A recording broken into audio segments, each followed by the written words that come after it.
Good morning to all. Here I Anita आप सबका स्वागत करती हूँ आप सबके अपने channel biology blogs with Anita में। आज हम देखेंगे लिंकेज एंड रिकॉम्बिनेशन के बारे में। रिकॉम्बिनेशन किसे कहते हैं, इसका दूसरा नाम हम कह सकते हैं क्रॉसिंग ओवर के बारे में। ठीक है, लिंकेज क्या है, ये एक्सेप्शन है मेंडल के थर्ड लॉ का, that is the law of independent assortment. तो लिंकेज क्या है, ये एक्सेप्शन होता है इंडिपेंडेंट असॉर्टमेंट का। लिंकेज में जो एक्सपेरिमेंट किया था, ठीक है, वो टीएच मॉर्गन ने किया था। किस में किया था, ड्रोसोफिला में किया था, जिसका कॉमन नेम क्या है, टीएच मॉर्गन ने ठीक एक्सपेरिमेंट किया था। इसको प्रूफ करने के लिए ये था experimental verification of chromosomal theory of inheritance. ठीक है, तो इसमें इन्होंने किस में एक्सपेरिमेंट किया था, ड्रोसोफिला में किया था। कॉमन नेम इसका फ्रूट फ्लाई होता है। इसमें क्रोमोसोम्स कितने होते हैं, 8 क्रोमोसोम्स होते हैं, मीन्स 4 पेयर्स। ठीक, 3 आपका ऑटोसोम्स हो गए, 3 पेयर्स आपके ऑटोसोम्स हो गए, और आपका 1 पेयर जो होता है वो आपका सेक्स क्रोमोसोम्स हो गया। अगर मेल है तो XY होगा, अगर फीमेल है तो XX होगा। ठीक है, अब बात आती है कि टीएच मॉर्गन ने ये एक्सपेरिमेंट ड्रोसोफिला में क्यों किया। मेंडल ने पी लिया था तो उन्होंने प्लांट ले लिया, इन्होंने कहा मैं एनिमल में करके देखूंगा इस चीज को, तो उन्होंने ड्रोसोफिला को ही क्यों लिखा, वाई ड्रोसोफिला,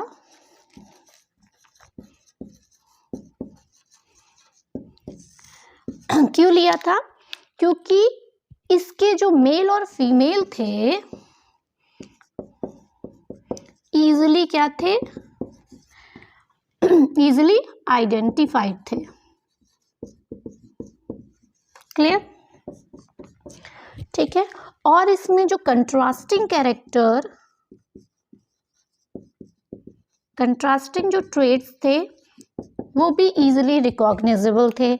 जैसे कि इन्होंने क्या लिया था, ब्राउन बॉडी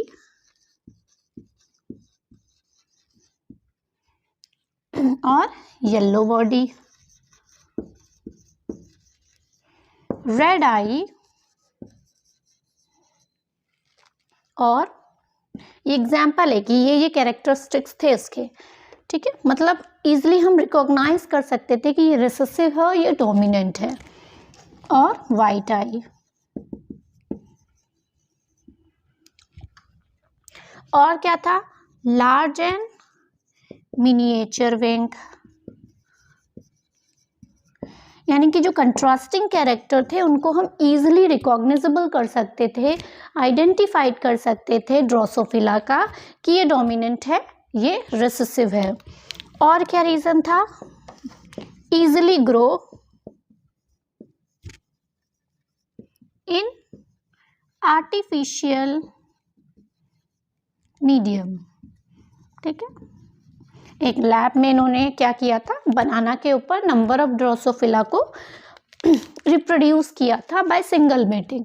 और क्या रीजन हो सकते हैं इसके, ठीक है, इसके अलावा single mating produce large number of progeny.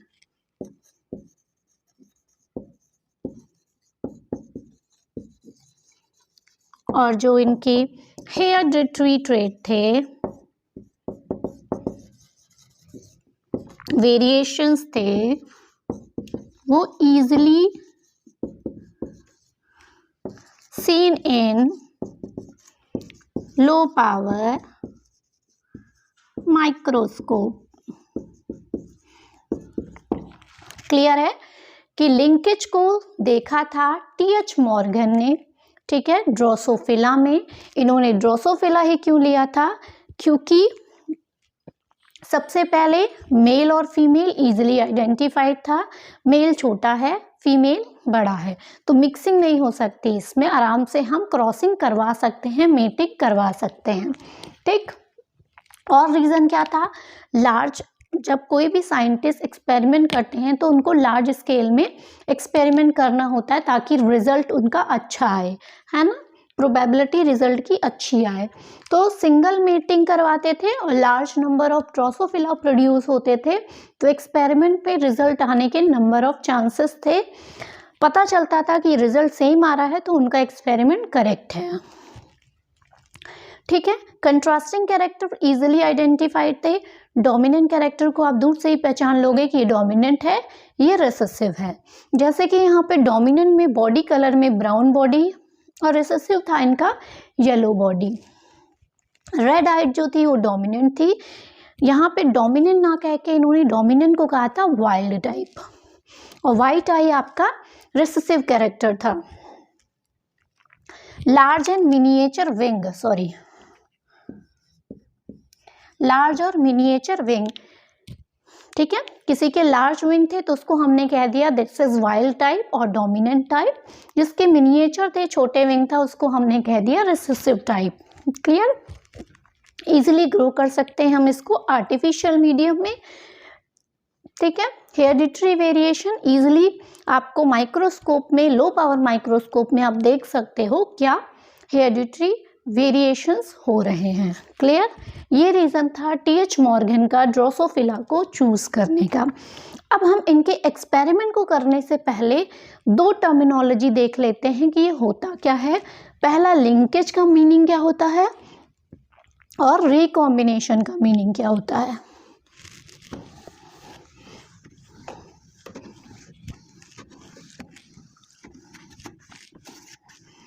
ठीक है, अब हम दो टर्मिनोलॉजी देखते हैं, एक लिंकेज और एक देख लेते हैं रिकॉम्बिनेशन या क्रॉसिंग ओवर, ये होता क्या है, और एक और देखेंगे इंडिपेंडेंट असॉर्टमेंट। क्लियर, एक एक करके इनकी टर्मिनोलॉजी को देखते हैं, उसके बाद हम क्या करेंगे, टीएच मॉर्गन ने जो अपने एक्सपेरिमेंट में किया था वो हम देखेंगे। देखते हैं लिंकेज क्या होता है। ठीक है, ऑलरेडी हमने इंडिपेंडेंट असॉर्टमेंट देख लिया था क्रोमोसोमल थ्योरी ऑफ इनहेरिटेंस में, फिर भी एक बार हम रिवाइव कर लेते हैं। लिंकेज, मान लो ये क्रोमोसोम्स है आपका, ठीक है, ये होमोलोगस क्रोमोसोम्स हैं। मैं जीवन फेज का बना रही हूँ, सेल डिवीजन में आपको पता है जहाँ पे अभी रेप्लिकेशन नहीं हुआ है, क्रोमोसोम्स का कंडेंस नहीं हुए हैं, ये मैं बना रही हूँ जीवन फेज। ठीक है, मान लो जीवन फेज में है, ठीक है, ये आपका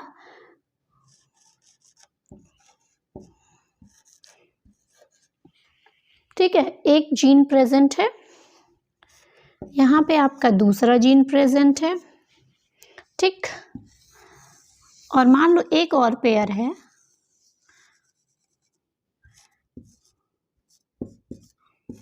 ठीक, ये मैंने 2 पेयर ऑफ क्रोमोसोम्स बनाए हैं। ठीक, मान लो एक जीन में, ठीक है, ये एक क्रोमोसोम्स है, इसमें प्रेजेंट है ए और बी, ये आपका इसके रिसेसिव जीन्स हो गए, यानी कि एलील्स हो गए। ठीक है, ये प्रेजेंट है, तो इसमें लिंकेज में लिंक्ड जीन कौन सा होगा ये समझना है हमें। तो एक क्रोमोसोम्स में अगर नंबर ऑफ जीन्स प्रेजेंट होते हैं तो वो एक दूसरे के लिंक्ड जीन होते हैं। जैसे कि यहाँ पे क्या है, ए और बी कैसे हैं, लिंक्ड जीन है ना, ये भी लिंक्ड है, यानी कि ए बी और ए बी ये कैसे जीन है, ये लिंक्ड जीन है। क्लियर, क्योंकि एक क्रोमोसोम्स में प्रेजेंट है, इनको हमने लिंक क्यों कहा, क्योंकि ये एक दूसरे से इंडिपेंडेंट असॉर्टमेंट शो नहीं करेंगे। अभी हम देखेंगे इंडिपेंडेंट असॉर्टमेंट क्या होता है। ये और सी और डी हैं, ये एक दूसरे के लिंक्ड जीन हैं, ठीक है, और ये लिंक्ड हो गए। लेकिन अगर हम कहें कि ए और सी क्या लिंक्ड जीन हैं, तो ए सी या ए डी या बी सी या बी डी, ठीक है, ये कोई भी लिंक्ड जीन नहीं है।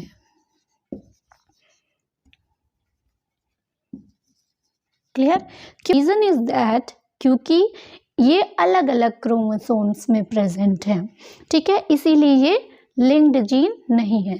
आई थिंक लिंकेज और लिंक्ड जीन का कॉन्सेप्ट यहीं से आपका क्लियर हो गया, ठीक है। अब हम बात करते हैं कि इंडिपेंडेंट असॉर्टमेंट की। लिंकेज क्लियर है, ठीक है। अब हम किसकी बात करेंगे? अब हम बात करेंगे इंडिपेंडेंट असॉर्टमेंट की।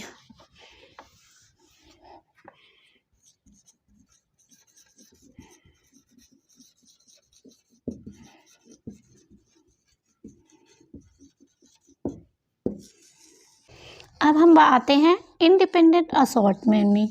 मान लो ये क्रोमोसोम्स है, ठीक है, यहाँ पे ए जीन है, यहाँ पे बी है, यहाँ पे स्मॉल ए, यहाँ पे स्मॉल बी।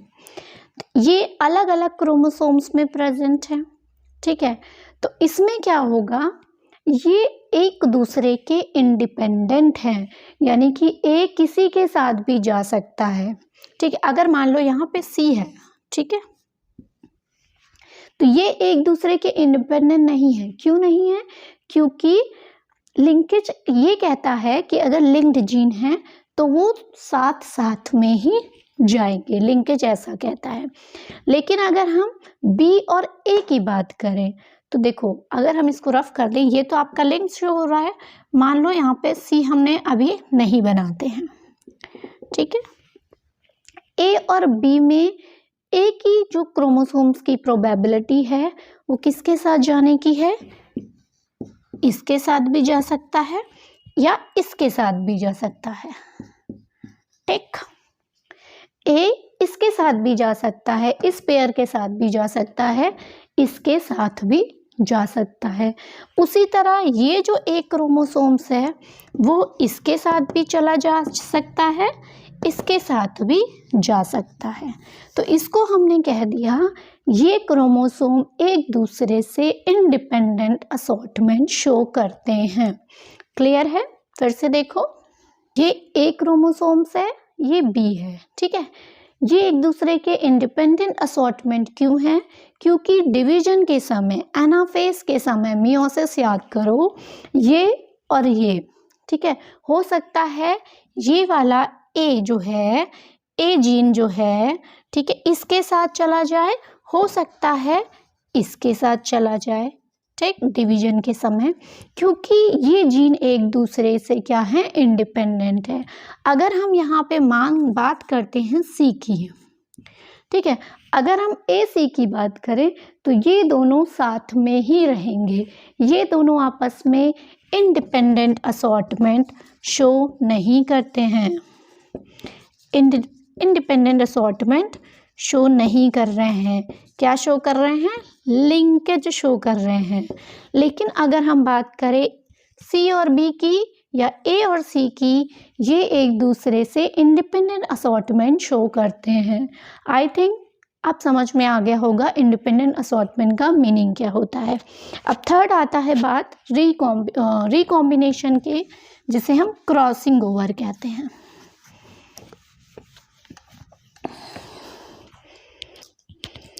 मान लो, ठीक है,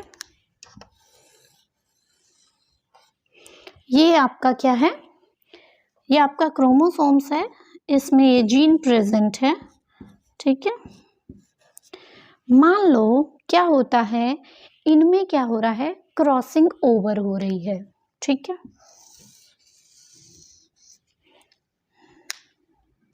क्रॉसिंग ओवर क्या होती है? क्रॉसिंग ओवर किस में होती है?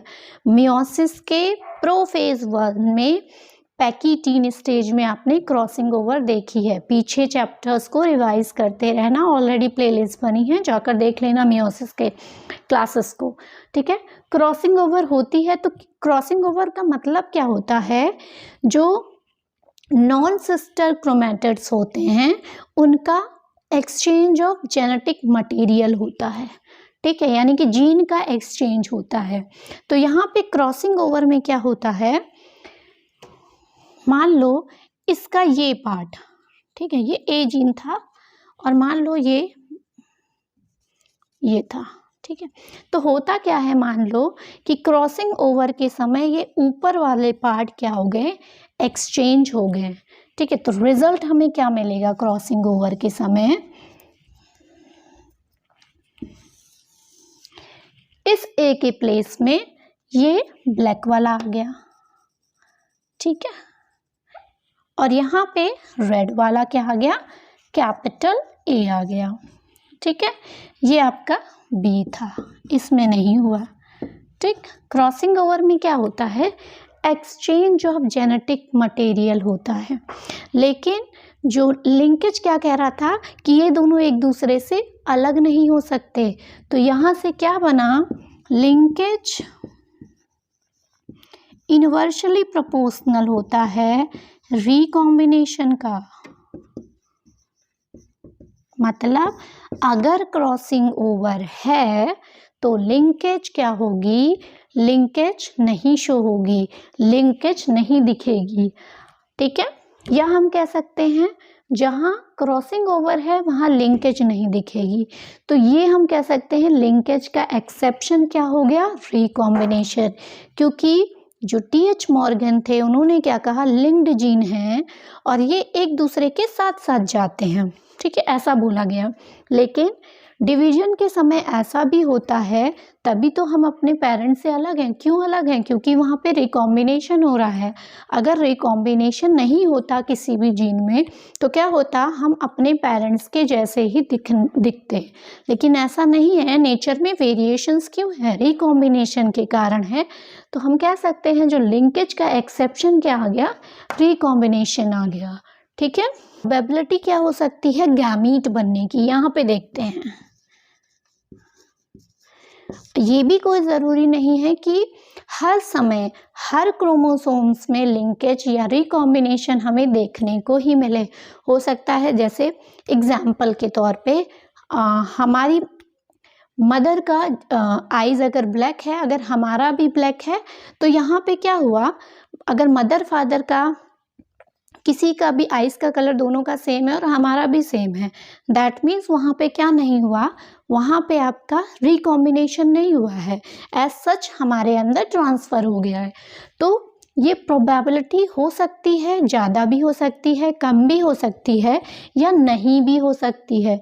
तो हमें यहाँ पे गैमीट्स के जो चांसेस मिलेंगे, ठीक है, मान लो अभी लिंकेज नहीं हुआ है, तो हमें गैमीट के जो चांसेस मिलेंगे वो कितने मिलेंगे, ये देखते हैं। हो सकता है कि इन दोनों में ट्रांसफ़र ना हो, लिंकेज ना हो, एज सच उठ के हमारे अंदर आ जाए, ठीक। ये पॉसिबिलिटी हो गई है एक तो कि लिंकेज नहीं हुआ, यही गैमेट आगे की जनरेशन में ट्रांसफ़र हो गया जीन्स।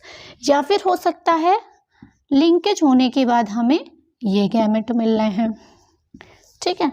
तो यहाँ पे प्रोबेबिलिटी दोनों हो सकती है, 50-50% चांसेस हम कह सकते हैं कि हो सकता है 50% चांस हमारे पेरेंट जैसे ही आ जाएं, या फिर हो सकता है कि रिकॉम्बिनेशन होके इस टाइप का हमें कॉम्बिनेशन मिले, ठीक है। ये था हमारा क्रॉसिंग ओवर। देखो इसमें भी लिंक्ड जीन में भी डिस्टेंस ऑफ जीन पे डिपेंड करता है। जो लिंकेज है हमारा, रिकॉम्बिनेशन है, ये भी हमारे किस में डिपेंड करता है, लिंकेज पे, सॉरी डिस्टेंस ऑफ जीन पे डिपेंड करता है। देखो कैसे,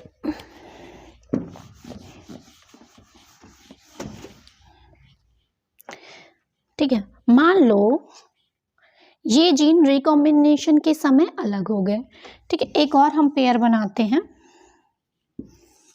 ठीक। यहाँ पे मान लो कोई भी है क्रोमोसोम सी और डी है,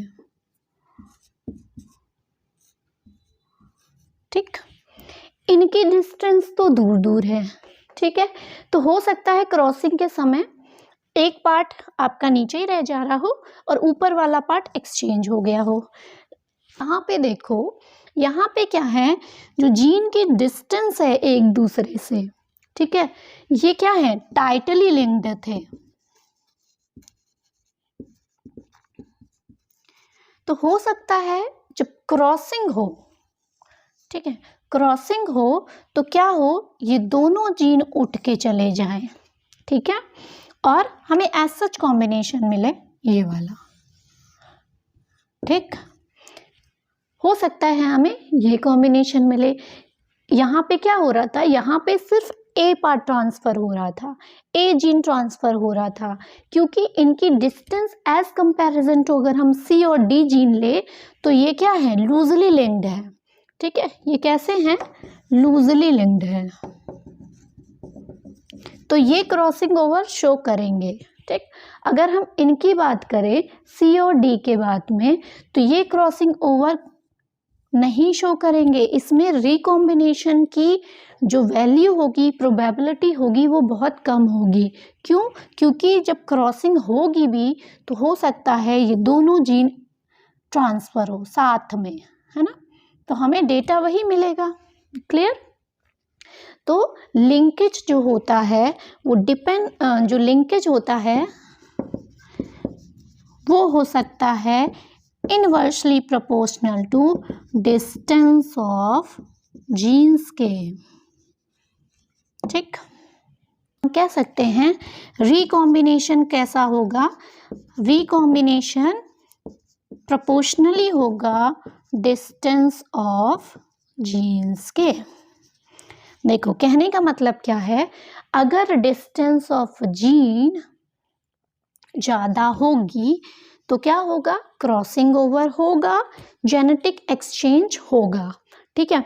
अगर डिस्टेंस ऑफ जीन नहीं होगा, डिस्टेंस ऑफ जीन कम होगी, ठीक है, तो क्या होगा, लिंकेज उतना ही कम होगा। डिस्टेंस ऑफ जीन अगर ज़्यादा होगी तो लिंकेज आपका कम होगा, क्योंकि क्रॉसिंग ओवर के समय एक्सचेंज हो जाएगा जेनेटिक मटेरियल के।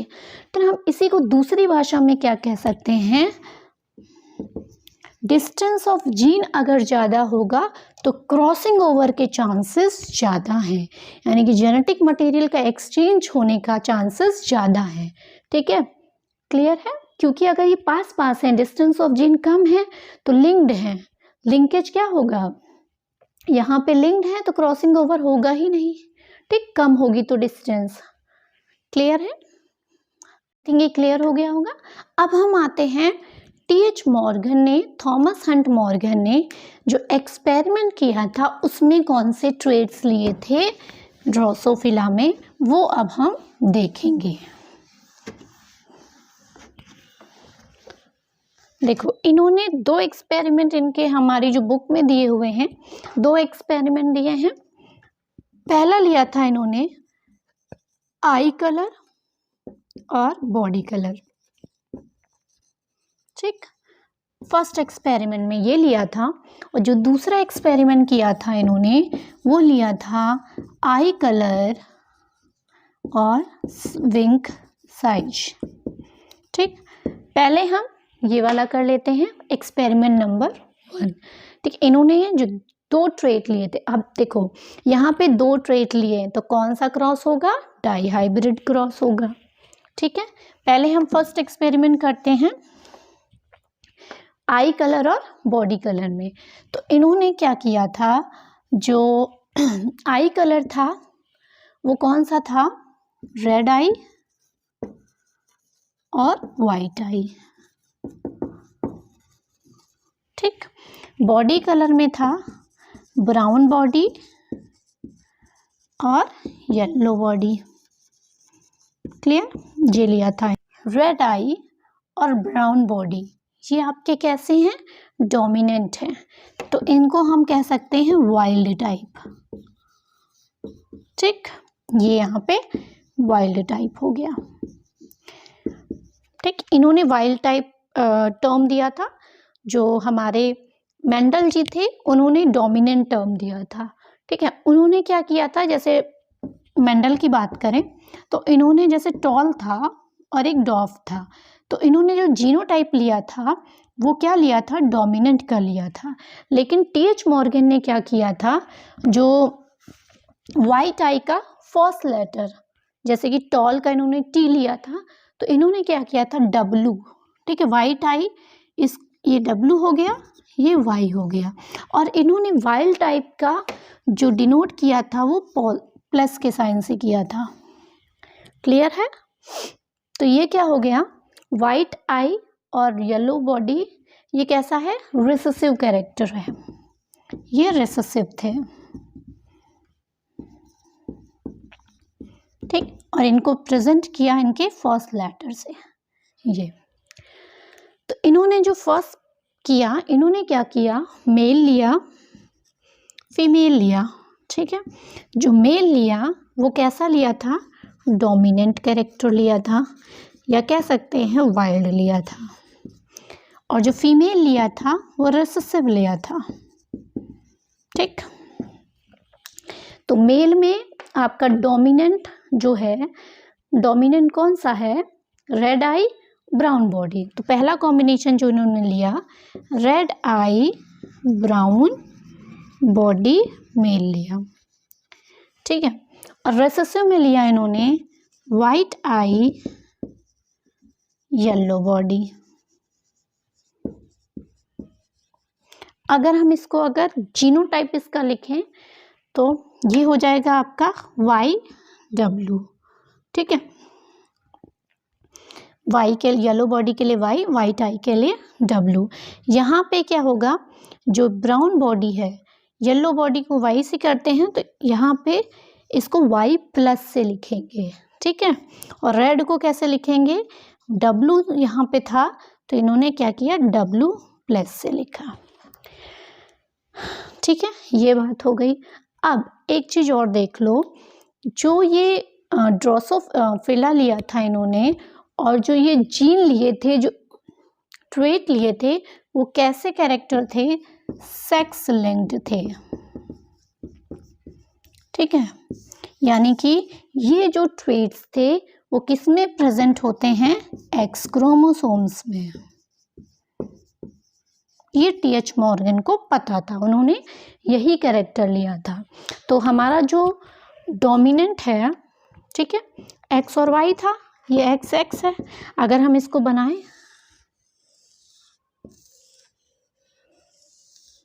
ठीक, ये आपका एक्स एक्स हो गया। क्लियर?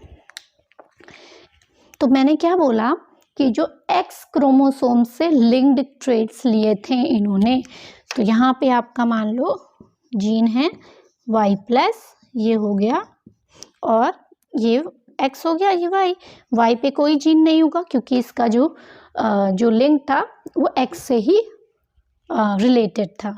ठीक है, यहाँ पे दोनों में क्या हो जाएगा, रिसेसिव है, तो आपके दोनों ये हो जाएंगे रिसेसिव। ठीक है, इतना क्लियर है। इन्होंने क्या किया, फिर से देखो, दो ट्रेट लिए थे, डाईहाइब्रिड क्रॉस करवाया था, क्योंकि दो ट्रेट लिए थे, आई कलर और बॉडी कलर। आई में इन्होंने रेड आई वाइट आई लिया, जिसमें रेड आई वाइल्ड टाइप थी, वाइट आई आपका रिसेसिव टाइप थी। यहाँ पे जैसे हम मेंडल ने जो जीन लेते थे वो डोमिनेंट के हिसाब से लेते थे, लेकिन यहाँ पे जो आपका जीन लेते हैं, जीनोटाइप का जो टर्मिनोलॉजी लेते हैं वो रिसेसिव से लेते हैं। ठीक है, वाइट से स्मॉल w ले लिया और उसी में प्लस ऐड कर लिया, W प्लस कर लिया, तो वो रेड आई के लिए जीनोटाइप हो गया। इसी तरह से बॉडी कलर में इन्होंने ब्राउन बॉडी और येलो बॉडी लिया।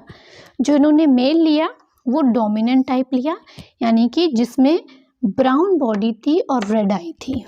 ठीक है, इन्होंने जो ट्रेट लिया था वो एक्स लिंक्ड क्रोमोसोम से रिलेटेड था, उसका जो जीन था वो वाई पे नहीं था, तो इसीलिए हमने वाई पे कोई भी जीन नहीं बनाया है, क्योंकि जो फीमेल होता है वो एक्स एक्स होता है, तो दोनों में इसका क्या होगा, जीन प्रेजेंट होंगे।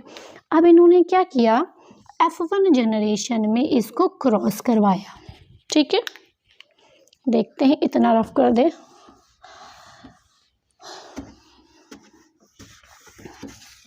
ठीक, को हम यहाँ बना लेते हैं। ठीक है, मेल फीमेल।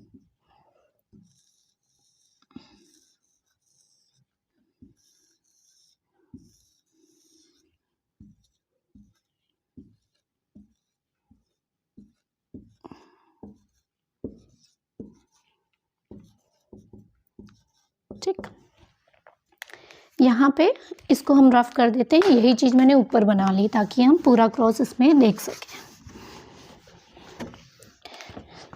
ठीक है, ठीक है, इसको हम क्रॉस करवाते हैं ऐसे। ठीक, तो हमें क्या मिलेगा,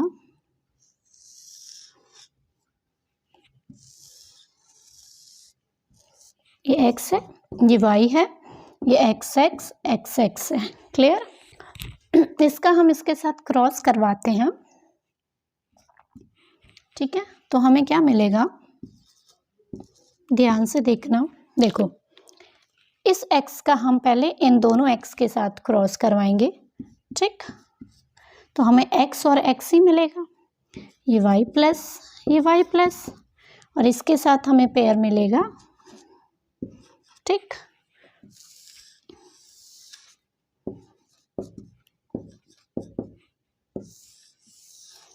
यानी कि हमें फीमेल मिलेगी सेम टाइप की। ठीक है, इस x का पहले हमने इस x के साथ करवाया, फिर इस x का इस x के साथ करवाया, तो हमें ये क्या मिल गई, ये हमें फीमेल मिल गई। कैसी फीमेल मिली, डोमिनेंट कैरेक्टर है। डोमिनेंट में क्या आता है आपका, रेड आइड ब्राउन बॉडी। क्यों, दोनों जीन प्रेजेंट हैं, शो कौन सा करेगा, डोमिनेंट शो करेगा। ठीक है, अब हम मेल में आते हैं। देखो मेल में क्या हुआ, मेल में इस y का, ठीक, दूसरे से बता देते हैं, जो y है इसका हमने पहले इसके साथ कराया, फिर इसके साथ करा दिया, तो हमें क्या मिला, देखो YW और X पे इसका कोई क्रोमोसोम्स नहीं है। फिर क्या हुआ, फिर इसका इसके साथ ही करवाया, तो हमें मिला YW। ठीक, तो देखो यहाँ ये क्या मिला, हमें रिसेसिव मिल गया, जो कि आपका है वाइट आइड और येलो बॉडी। ठीक, ये हमारा क्या है, ये हमारे मेल है। तो देखो मतलब क्या है, 50-50% चांसेस हैं यहाँ पे ये कॉम्बिनेशन मिलने की। ये क्या था, क्रॉस करवाया था हमने F1 जनरेशन में। ठीक, F1 जनरेशन में 50-50% चांसेस हैं। ठीक, अब हम क्या कराएंगे, देखो यहाँ पे फीमेल सेम मिल रही है, मेल सेम मिल रही है, तो हम कहते हैं 50-50 चांसेस है। अब हम क्या करेंगे, इस फीमेल को इस मेल से क्रॉस करवाएंगे F2 जनरेशन में। देखो कैसे, इतना F1 जनरेशन का क्लियर है। F2 जनरेशन में क्या किया, जो हमें ये मिला, ठीक, क्योंकि दोनों सेम है फीमेल और मेल, तो एक हम ले लेते हैं। मान लो ये वाला ले लिया हमने,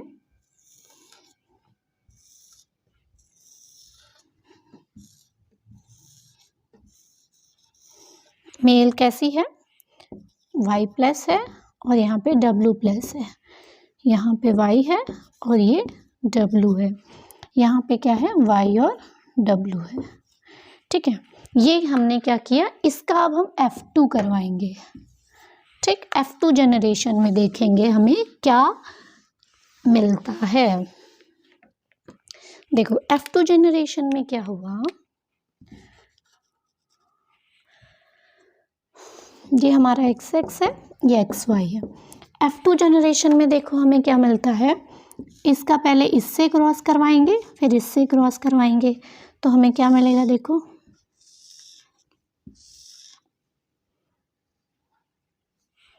इसका इससे करवाया, Y प्लस W प्लस मिला। ठीक है, ये जीन जो Y प्लस था ये W प्लस था। फिर ये हमें क्या मिला, दूसरा मिला हमें Y और W मिला। क्लियर, ये आपकी फीमेल है। ठीक है, ये आपका मेल है।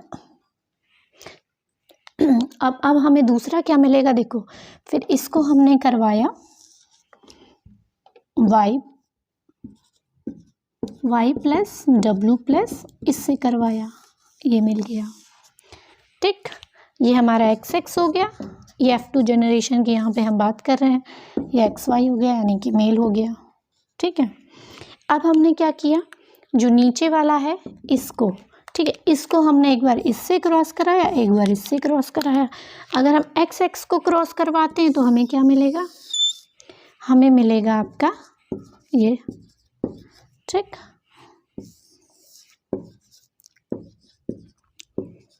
देखो एक डोमिनेंट फीमेल मिली, एक रिसेसिव मिल गई। अब इस एक्स का वाई से करवाएंगे हम, तो हमें मिलेगा रिसेसिव मेल मिल गया। ठीक, ये भी मेल, ये आपकी फीमेल थी। तो हमें इस टाइप का कॉम्बिनेशन देखने को मिला। इसको हम क्या कह देंगे, इनको हम कह देंगे पेरेंटल कॉम्बिनेशन।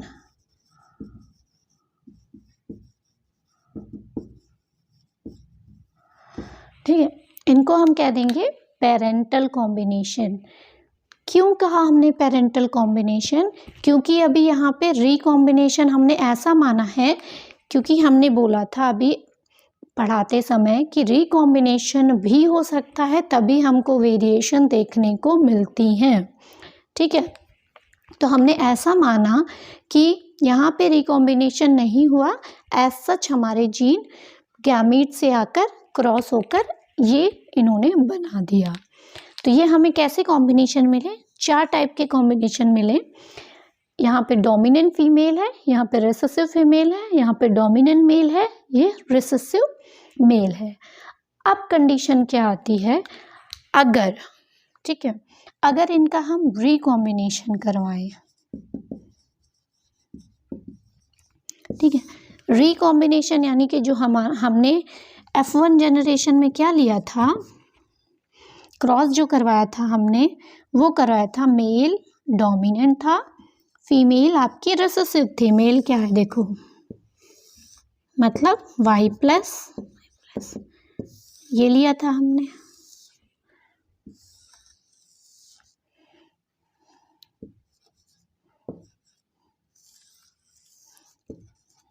ठीक, ये लिया, यही तो लिया था हमने जब क्रॉसिंग स्टार्ट की थी, जो ट्रेट लिए थे, मेल लिया था हमने, कैसा लिया था, डोमिनेंट लिया था, फीमेल लिया था रिसेसिव। लेकिन हमने जब वो क्रॉसिंग करवाई, ठीक है, वहाँ पे हमने क्या किया था, वहाँ पे हमने रिकॉम्बिनेशन नहीं कराया था। तो 50% चांसेस है हमारे कि ऐसा हमें डेटा मिले।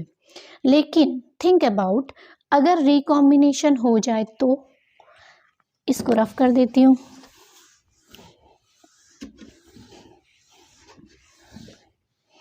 ठीक है, ये मान लो ये है, अगर इनका रिकॉम्बिनेशन होता है, रिकॉम्बिनेशन का देखो, ये एक्स और वाई है तो इनमें तो रिकॉम्बिनेशन नहीं होगा।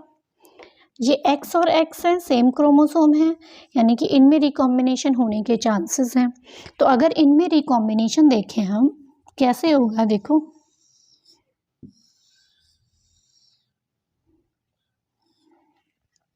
F1 जनरेशन में बात करें तो अगर रिकॉम्बिनेशन होता है, ठीक, ये Y था, ये W है, ये Y है, ये W है, ठीक है, ये X क्रोमोसोम्स मान लो, ये भी X। देखो अगर यहाँ पे क्या हो रहा है, मान लो इनका क्या हो रहा है, रिकॉम्बिनेशन हो रहा है, तो Y और Y से चेंज हो रहा है, तो कोई फर्क नहीं पड़ेगा F1 जनरेशन में।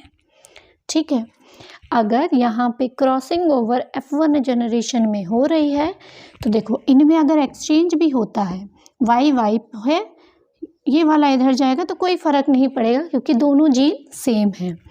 F1 जनरेशन में नो रिकॉम्बिनेशन। ठीक, जो NCERT में आपने टेबल देखी है वहाँ पे 8 हमें मिल रहे हैं, 4 जो हमने पेरेंटल अभी दिखाए थे, 4 बन रहे हैं रिकॉम्बिनेंट बन रहे हैं, वो कैसे बन रहे हैं वो देखना है। F1 जनरेशन में रिकॉम्बिनेशन नहीं होगा। ठीक है, और जो हमें डेटा क्या मिला था, F2 जनरेशन में जो हमने क्रॉस करवाया था, किसका करवाया था, वेट, F2 जनरेशन का डेटा नोट कर लेती हूँ।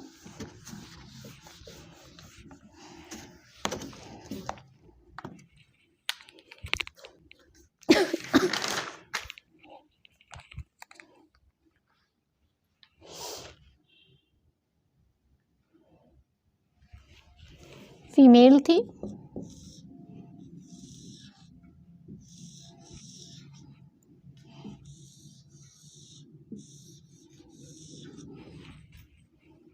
डोमिनेंट था या रिसेसिव था, ठीक है।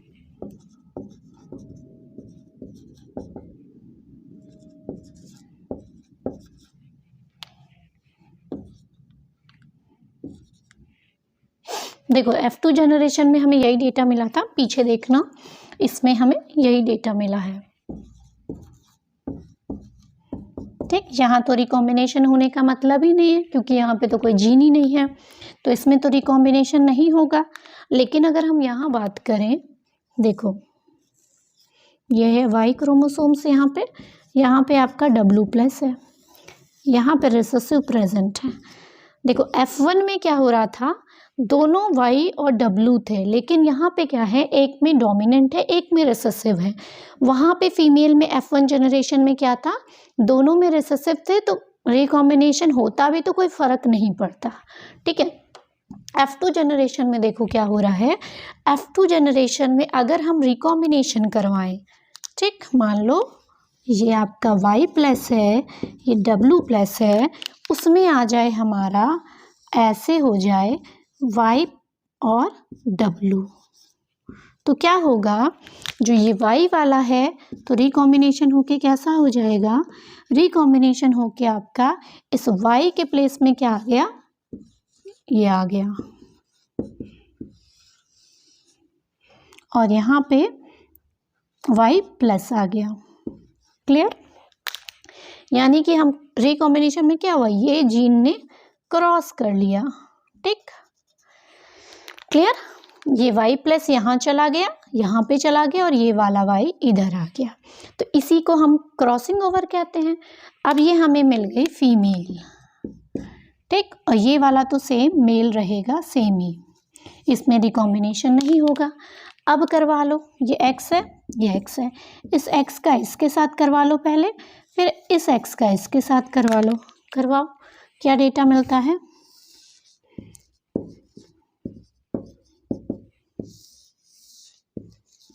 ठीक, ये XX मिल गई, ठीक है। दूसरी फीमेल क्या मिली, ये पहली फीमेल है, दूसरी फीमेल क्या मिलेगी हमें,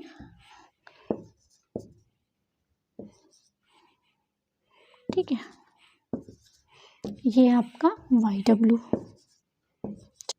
अब हम इस Y का, ठीक है, इससे करवा लेंगे, फिर इससे करवा लेंगे, तो क्या मिलेगा, देखो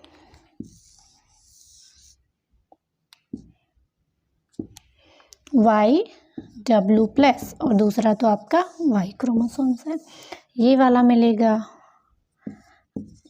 आपका Y+ W, ठीक, ये मिल गया आपके मेल।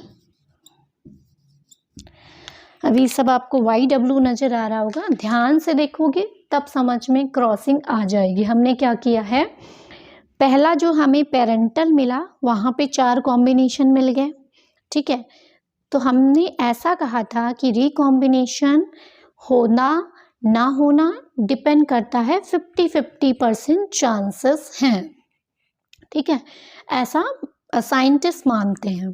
तो यहाँ पे क्या किया हमने, मान लो जो पेरेंटल हमें पहले के मिले उनमें रिकॉम्बिनेशन नहीं हुआ था, एज सच गैमेट ने क्रॉस कर लिया। यहाँ पे क्या हुआ, F1 जनरेशन में तो रिकॉम्बिनेशन नहीं होगा, क्योंकि यहाँ पे फीमेल रेसेसिव हैं, दोनों XX में सेम टाइप के क्रोमोसोम्स प्रेजेंट होते हैं।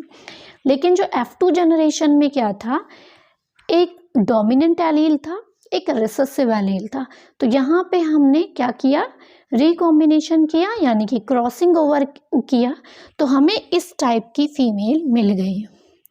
मेल में क्योंकि Y पे ये जीन प्रेजेंट नहीं था, इसलिए रिकॉम्बिनेशन होने का कोई मतलब नहीं है। अब हमने इस X का पहले इसके साथ, इस X का फिर इसके साथ करवाया, फिर इस Y का दोनों X के साथ कराया, तो हमें कॉम्बिनेशन ये मिला, तो ये हमें मिल गया रिकॉम्बिनेंट, ठीक है। अब बात आती है रिजल्ट की। पेरेंटल हमने या TH मॉर्गन ने ऐसा सोचा कि 50% क्या मिलना चाहिए, पेरेंटल मिलना चाहिए, और 50% क्या मिलना चाहिए, रिकॉम्बिनेंट मिलना चाहिए। लेकिन जो ड्रोसोफिला में रिजल्ट मिला वो कितना मिला, ड्रोसोफिला में जो रिजल्ट मिला था रिकॉम्बिनेंट, और उसका कितना मिला था, जो हमारा पेरेंटल था वो मिला 98.7% और रिकॉम्बिनेंट का मिला केवल 1.3%, जो कि बहुत कम था। ठीक है, एज्यूम टीएच मॉर्गन ने ऐसा माना कि 50% पेरेंटल मिलना चाहिए, 50% रिकॉम्बिनेंट मिलना चाहिए। लेकिन जो हमें डेटा मिला, टीएच मॉर्गन को जो डेटा मिला वो मिला 98.7%, 1.3%। अब इन्होंने इसी टाइप से दूसरा कंट्रास्टिंग करेक्टर लिया। दूसरा कंट्रास्टिंग, पहला इन्होंने क्या लिया था, बॉडी कलर और आई कलर। ठीक है, और दूसरा जो इन्होंने लिया था वो लिया था आई कलर और विंग साइज। सेम ऐसे ही क्रॉसिंग होती है। विंग साइज, जैसे आई कलर आपके कौन कौन से थे, रेड आई जो कि वाइल्ड थी, और वाइट आई। जो विंग था वो लार्ज था और ये मिनिएचर था। ठीक,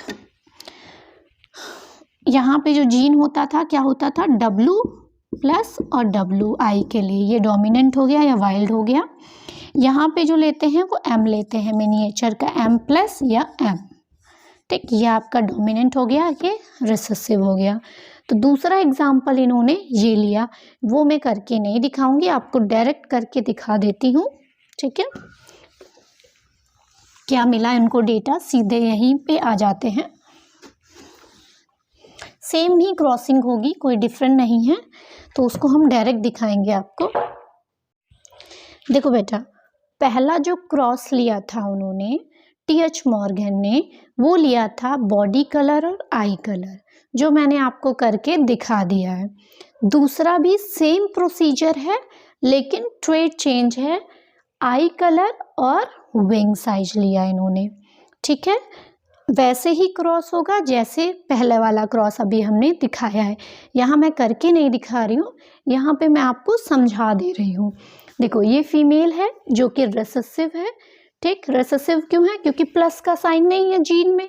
मैंने बताया था कि यहाँ पे जो वाइल्ड होता है, डोमिनेंट होता है, उसमें प्लस से हम डिनोट करते हैं, और जो जीन की टर्मिनोलॉजी लेते हैं वो जैसे कि आपका विंग साइज में लार्ज और मिनिएचर होता है, तो मिनिएचर का M उठाते हैं। और आपका वाइट कलर है और रेड कलर है, तो वाइट आपका क्या है, रिसेसिव है, रिसेसिव का W लिया हमने, यानी कि वाइट कलर का W ले लिया। तो W शो कर रहा है आपका आई कलर, M शो कर रहा है विंग का साइज जो कि मिनिएचर है। ठीक, तो ये हमने रिसेसिव लिया, डोमिनेंट फीमेल लिया, मेल डोमिनेंट लिया।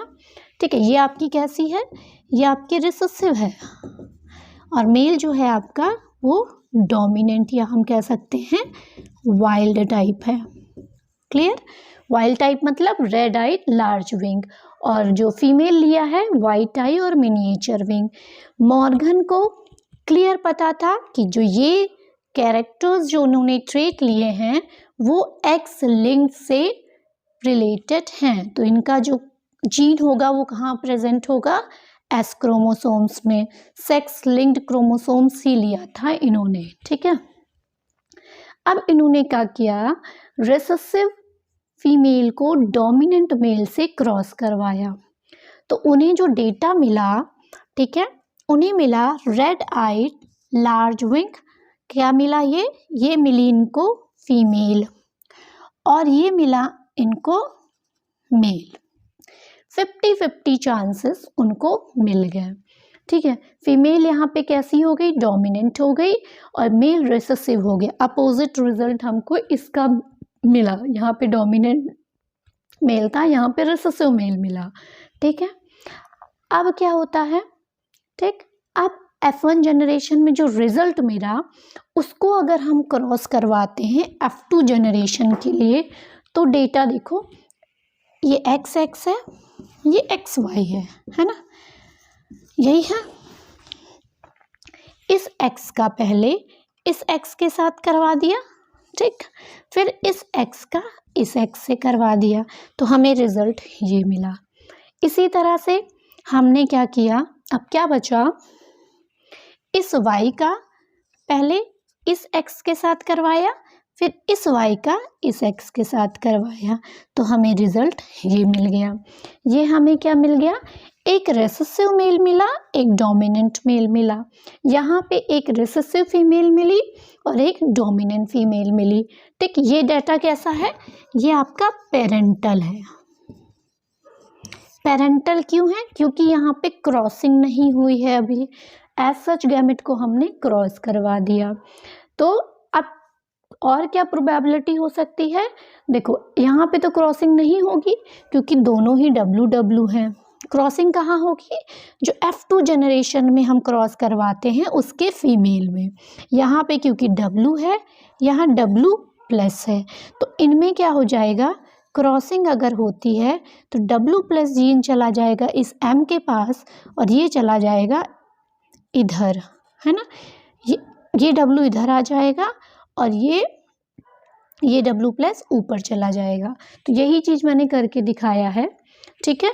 ये आपने फीमेल लिया है, यही चीज़ उतारी हुई है, ठीक। यहाँ पे रिकॉम्बिनेशन हुआ तो ये W क्या था, इससे एक्सचेंज हो गया, यानी कि इस W के प्लेस में ये आ गया और W+ के प्लेस में W आ गया। क्लियर है। फिर क्या किया, ये फीमेल की बात थी, ये मेल है। मेल तो ऐसा ही रहेगा क्योंकि यहाँ पे एक ही X क्रोमोसोम्स है, तो रिकॉम्बिनेशन होने की तो कोई बात ही नहीं है। रिकॉम्बिनेशन के बाद जो हमें फीमेल मिली उसको हमने इस मेल से क्रॉस करवाया, तो हमें इस टाइप का कुछ रिजल्ट मिला। इसमें क्या रिजल्ट मिला कि एक रिसेसिव फीमेल थी, एक ऐसा था जो डोमिनेंट, ठीक है, जिसका जो आई कलर था वो डोमिनेंट था, लेकिन जो विंग थे वो छोटे थे, ठीक। इस टाइप का हमें डेटा मिला 4, 1 2 3 4, 2 फीमेल मिली और 2 मेल मिले। डेटा कुछ इस टाइप का था। तो इन्होंने देखा जो रिकॉम्बिनेंट डेटा है इसको कहते हैं रिकॉम्बिनेंट, क्योंकि ये हमें रिकॉम्बिनेशन से मिला है। तो इन्होंने देखा जो रिकॉम्बिनेशन का डेटा है वो कितना मिला है, 37.2, ये मिला 62.8। अब एक चीज़ याद रखो, पहले वाले में आ जाओ, ठीक। पहले वाले में जो डेटा क्या मिला था, पहले वाले में डेटा मिला था 98.7% पेरेंटल का और रिकॉम्बिनेंट का मिला था 1.3%, ठीक। ये फर्स्ट वाला क्रॉस की बात कर रहे हैं। सेकेंड वाले क्रॉस में क्या मिला इनको, ये मिला 62.8% और 37.2%। ये किसकी बात कर रहे हैं हम, ये बॉडी कलर और आई कलर की बात कर रहे हैं, ठीक। ये दूसरी ट्रेट में क्या लिया हमने, आई कलर और विंग साइज। तो इनको डेटा अलग अलग मिला। TH मॉर्गन का दिमाग घूम गया भाई कि हमने क्रॉस तो करवाया लेकिन डेटा ऐसे क्यों मिला। तो अब इन्होंने रिजल्ट निकाला, तब इन्होंने लिंकेज की बात कही, ठीक है। लिंकेज की बात कही, उन्होंने कहा ऐसा इसलिए हुआ क्योंकि जो बॉडी कलर का जीन था, ठीक, और आई कलर का जीन था, मान लो ये Y और W है, जो Y और W जीन थे ये, ठीक। और ये पहला क्रॉस करवाया, सेकंड करवाया था इन्होंने आई कलर और विंग साइज में, ठीक। ये क्या था, W और विंग साइज आपका M। ठीक, तो इन्होंने रिजल्ट देखा कि ये पास पास है। ठीक है, इसलिए ये क्या शो कर रहे हैं, ये कंप्लीट लिंकेज शो कर रहे हैं। क्यों? क्योंकि ये टाइटली लिंक्ड है। टाइटली लिंक्ड है तो क्रॉसिंग होने के चांसेस बहुत बहुत कम है। लेकिन जो W और M का जीन है उनमें डिस्टेंस ज़्यादा है एज कंपैरिजन टू इन दोनों जीन में। ठीक, ये इनकम्प्लीट लिंकेज शो कर रहे हैं।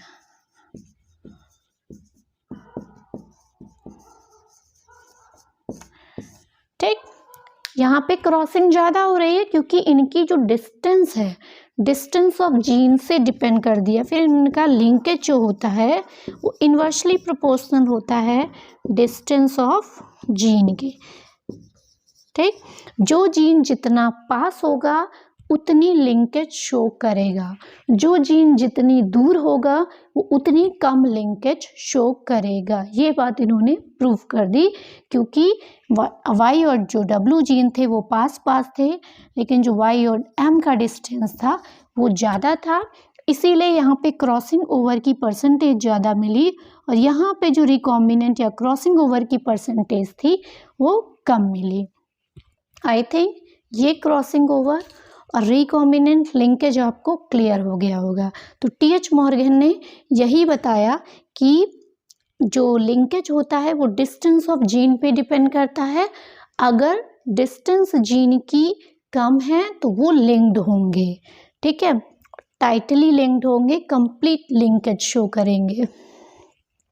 लेकिन अगर दूर दूर होगा तो वहीं पे लिंकेज कम होगा, रिकॉम्बिनेंट के चांसेस, क्रॉसिंग ओवर के चांसेस ज़्यादा होंगे। क्लियर हो गया? ठीक है, ये बात थी हमारे लिंकेज की। अब एक छोटा सा लास्ट ईयर में क्वेश्चन पूछा गया था कि लिंकेज मैपिंग किसने दी थी। ठीक है, लिंकेज मैपिंग जो थी, लिंकेज मैपिंग, जो लिंकेज मैपिंग थी वो दी स्टर्टी वेंट साइंटिस्ट थे, जो कि कौन थे, स्टूडेंट ऑफ मॉर्गन थे। इन्होंने रिकॉम्बिनेंट के लिए बताया अगर कोई जीन 1% रिकॉम्बिनेंट शो कर रहा है तो वो किसके बराबर होगा, 1 सेंटी मॉर्गन के बराबर होगा। फॉर एग्जाम्पल इन्होंने कहा ये A जीन है, ये मान लो B है और ये C है। मान लो A B जो है वो 10% रिकॉम्बिनेंट शो कर रहे हैं और ये आपका 30% रिकॉम्बिनेंट शो कर रहा है, तो ये यूनिट क्या हो जाएगी, ये कहलाएगी 10 सेंटी मॉर्गन और इसको कह देते हैं 30 सेंटी मॉर्गन।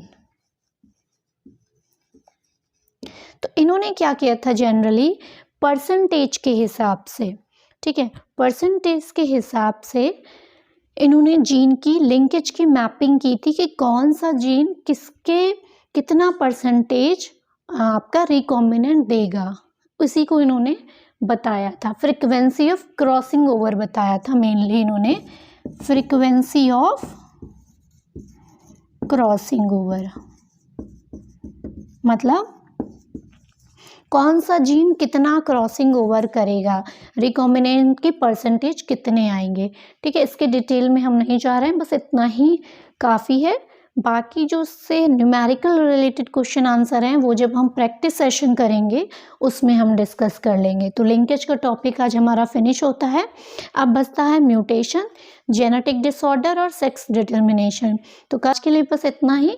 वीडियो अच्छी लगे तो वीडियो को लाइक, शेयर एंड चैनल को सब्सक्राइब जरूर करना and don't forget to press bell icon. Thank you.